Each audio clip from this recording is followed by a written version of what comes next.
আসসালামু আলাইকুম সবাইকে। আমাদের আজকের ভিডিও থাকবে ভিসা অ্যাপ্লিকেশন ডকুমেন্টস নিয়ে। I am talking about Sweden particularly. So সুইডেনের মাস্টার্সের রেজাল্ট অলরেডি পাবলিশ হয়ে গিয়েছে অ্যান্ড অ্যাজ প্রমিসড আমাদের আজকের ভিডিও থাকছে ভিসা ডকুমেন্টস নিয়ে, যেই ডকুমেন্টসগুলো আপনার অ্যাকচুয়ালি লাগবে ভিসা অ্যাপ্লিকেশনের সময়। এবং এই ভিসা ডকুমেন্টসের আগে কোন 3টা স্টেপ করতে হয় সেটা নিয়ে ছিল আমার প্রিভিয়াস ভিডিও। সো আপনি যদি ওটা দেখে না থাকেন অবশ্যই সেটা দেখে ফেলবেন। সো আজকে শুরু করার আগে আমি বলে নিই, আমি ঐশী। আপনারা অবশ্যই আমার পেজ নুরাইজা ফলো করবেন যদি আপনারা স্টাডি অ্যাব্রড রিলেটেড ইনফরমেশন জানতে চান। সো আজকের ভিডিওতে কি কি ডকুমেন্টস লাগবে এবং ভিসা অ্যাপ্লিকেশনের সময় কোন কোন ডকুমেন্টস আপনার ঠিক মতন সাবমিট করতে হয় সেটা নিয়ে থাকবে আজকের পুরো ভিডিও। এবং আপনাদের যদি এই সংক্রান্ত কোনো কোয়েশ্চেন থেকে থাকে সেটাও আপনারা কমেন্ট বক্সে ড্রপ করতে পারেন। I will try to answer that by making a video. So let's get started. প্রথমে আপনারা চলে যাবেন migrationsverkat.se এই পেজটায় গিয়ে আপনারা দেখবেন যে এখানে ভিসা অ্যাপ্লিকেশনের পেজ আছে। ওখানে গিয়ে স্টাডি অপশনটা চুজ করতে হবে। স্টাডি অপশনটা চুজ করার পরে studies at higher education, doctoral studies, আপনি যদি পিএইচডি প্রোগ্রামের জন্য অ্যাপ্লাই করেন তখন ডিফারেন্ট অপশন হবে, কিন্তু এই স্টাডিজ অ্যাট হায়ার এডুকেশন এটা আপনার সিলেক্ট করতে হবে। সিলেক্ট করার পরে এই যে এখানে 3টা স্টেপ দেখছেন, এই যে অ্যাপ্লাই, যে ব্লু কালারের স্টেপটা, এখান দিয়েই কিন্তু অ্যাকচুয়ালি অ্যাপ্লাই করতে হয়। এটাতে ক্লিক করলেই দেখবেন ডকুমেন্টসের একটা সেকশন আসে এবং এইখানে ক্লিক করার পরেই কিন্তু আপনার ডকুমেন্টসের জায়গায় আপনাকে নিয়ে যাবে। সো আপনি যখন এই পোর্টালে যাবেন এবং পোর্টালে গিয়ে আপনি দেখবেন যে আপনার ওখানে স্টাডিজ সিলেক্ট করা হয়েছে। সো যখন আপনি ক্লিক করতে থাকবেন one after another, it will only take you to the page where it says যে কি কি ডকুমেন্টস আপনার লাগবে। তারপরে ওই ডকুমেন্টসের লিস্টটা আমার এখানে লেখা আছে আর আমি আপনার সাথে এই ভিডিওতে শেয়ার করছি যাতে you do not miss out on anything, ঠিক আছে? সো ফার্স্টলি আপনার লাগবে পাসপোর্টের কপি। এখন এখানে একটা কথা আছে, সেই পাসপোর্টের কপি যেটা, এটা কিন্তু শুধুমাত্র আপনার কারেন্ট পাসপোর্ট দিলে হবে না। আপনার যতগুলো পাসপোর্ট আছে, এমন যদি হয়ে থাকে যে কোনো পাসপোর্টে আপনার সংশোধন হয়েছে, সেই পাসপোর্ট সহ প্রত্যেকটা পাসপোর্ট কিন্তু দিতে হবে। এখন এখানে আরেকটা ট্রিক আছে, সেটা হলো যে এই যে আপনি যখন পাসপোর্টগুলো সাবমিট করবেন, প্রত্যেকটা পাসপোর্টে আপনার যদি একের অধিক পাসপোর্ট থেকে থাকে, সেই ক্ষেত্রে প্রত্যেকটা পাসপোর্টে কিন্তু আগের পাসপোর্টের নাম্বার আপনার কি ছিল সেটা মেনশন করা থাকে। সো ওটা দেখে দেখে আপনার মিলাইলেই কিন্তু জিনিসটা অনেক ইজি হয়ে যাবে।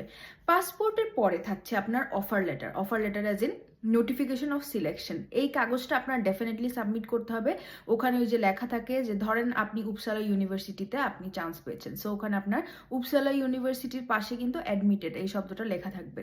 সো এই অফার লেটারের যে কাগজটা সেটা কিন্তু ওখানে দিতে হয়। অফার লেটারের পরে থাকবে আপনার bank statement. So bank statement নিয়ে থাকবে আমার পরবর্তী ভিডিও।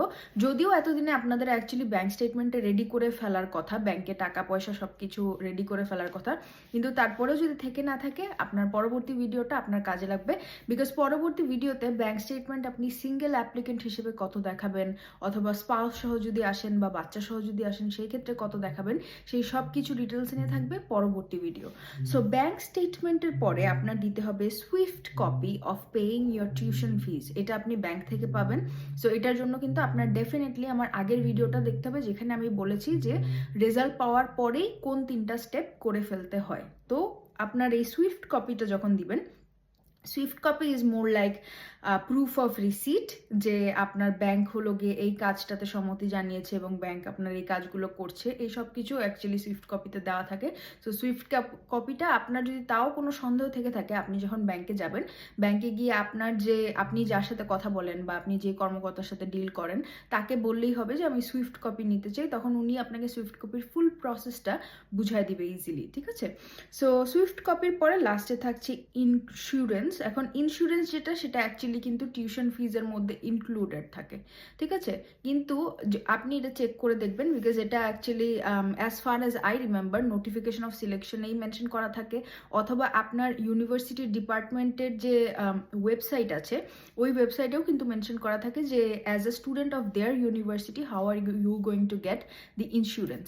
কিন্তু যদি এরকম হয় যে আপনি ইন্স্যুরেন্সটা কোনোভাবেই ওটা ফিক্স করতে পারছেন না বা কোনোভাবেই আপনি বুঝতেছেন না যে ওখানে ইন্স্যুরেন্স আছে নাকি, সো আপনি ডাইরেক্টলি আপনার ইউনিভার্সিটিকে ইমেল করতে পারেন। আর যদি I don't know about all the universities, because আমার ইউনিভার্সিটিতে কিন্তু ইন্স্যুরেন্স প্রোভাইডেড ছিল।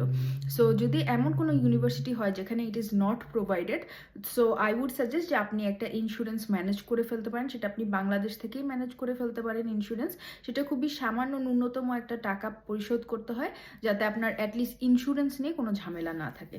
সো ইন্স্যুরেন্সের পরে লাস্টে হলো আমাদের visa card to pay VFS fee. So এই ইন্স্যুরেন্সের পরেই আপনার কিন্তু ভিসা অ্যাপ্লিকেশন যে আপনি করছেন সেটার ফিটা আপনাকে পে করে ফেলতে হবে, যেটা আমার এখানে লেখা আছে যে 1,500 ক্রোনার মতো, 1,500 krona as in single applicant হিসেবে আপনার লাগবে।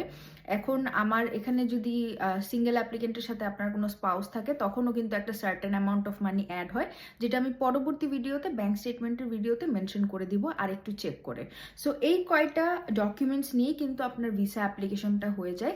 এবং ভিসা অ্যাপ্লিকেশনের সময় খুবই মনোযোগ দিয়ে দেখবেন যে আপনার কোনো ধরনের কাগজপত্রে কোনো জায়গায় কোনো ধরনের এমন কিছু আছে নাকি যেটা মেনশন করে দেওয়া আপনার জন্য ভালো। ধরেন এখানে আমি একটা এক্সাম্পল যদি আপনাদেরকে দিই, আপনার পাসপোর্ট হলো গিয়ে কোনো একটা চেঞ্জ এসেছে, ঠিক আছে? সো আপনার পাসপোর্টে আগে একটা পার্মানেন্ট অ্যাড্রেস দেওয়া ছিল, পরবর্তী ধরেন আপনার পাসপোর্ট 2টা বা 3টা, সো থার্ড পাসপোর্টে আপনার ডিফারেন্ট পার্মানেন্ট অ্যাড্রেস দেওয়া।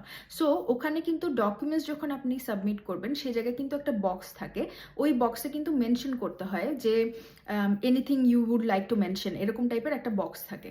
ওই বক্সে অবশ্যই লিখে দিবেন যে এইখানে এই চেঞ্জটা এই কারণে হয়েছে। ধরেন আপনার বাসার লোকেশন চেঞ্জ হয়েছে বা আপনার এলাকায় চেঞ্জ হয়ে গেছে। অনেক ক্ষেত্রে হয় না যে অনেক জোন কিন্তু চেঞ্জ হয়ে যায় ঢাকা শহরে, তো জোন যখন চেঞ্জ হয় তখন আপনার অ্যাড্রেসটা বাই ডিফল্ট চেঞ্জ হয়।